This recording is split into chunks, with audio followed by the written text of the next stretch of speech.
gonna go bang it through the Rubicon this summer, beat it down a couple times. And so Cameron, come get it, go take it out, beat it down.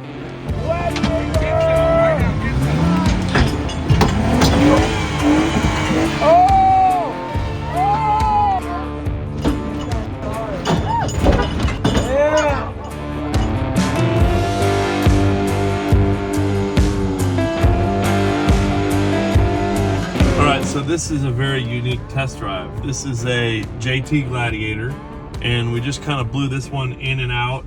It's on 38-inch nittos now, and check this out right here. 6-speed manual transmission, clutch in a new Gladiator.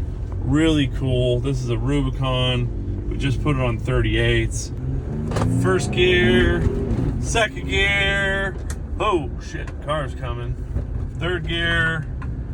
Manual transmission action. It's been a long time since I've driven a new Jeep with a manual. We've had, I think, one through the shop, and this is the first one. And this is how I noticed it was a manual. So I got in, so I'll turn it off. So the Jeep is off. So I got in, and just like an automatic, you'd normally push the button to start it. It doesn't work. You actually have to hold the button down to start the manual transmission Jeeps. So we're gonna see if we can row through some gears here out on the highway and see what happens. It's been a while. I don't even know if I know how to drive a manual anymore. That's not the case, we know that.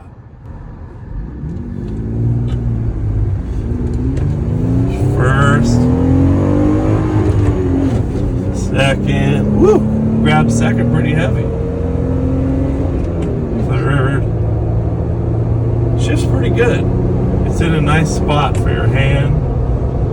Fourth, so this thing isn't geared yet, so we're already going 70 in fourth gear, so fifth gear is going to be kind of the top out. Once we get some 513s in this thing, you'll be able to use sixth gear, but he's going to run the stock axles with 38s for a while and then go 40s and 1 tons next year. Let's pull into the shop here. We'll do a quick walk around and show you this one. We kind of just pulled it in the other day, blew it apart, put the lift on it, tires, wheels, rear bumper.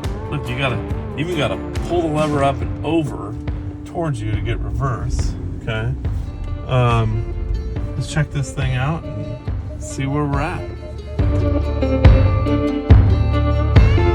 So this is Cameron's 2021 Gladiator. He just bought it used, and yes, it does have a 6-speed manual transmission. Awesome. It was pretty much stock, just had that front bumper and winch on there. So we went ahead and put a 4.5-inch lift on this. We really did 4.5 springs in the front, 3.5 in the rear. But what is kind of cool is we got our WFO mid-arm kit, which is long arms in the front with the cross member, has the metal cloak skid plates on it. While you're down underneath there, see it's got the King 2.5s with the clickers, adjustable shocks. Along with the mid-arm kit, it also has the WFO front and rear uniball style front and rear track bars with FK Heims. We went ahead and did the long arm in the front, and then in the rear, what we call with our mid-arm kit is just heavy-duty adjustable standard length control arms underneath there with the Duraflex joints. King 2.5s in the back as well.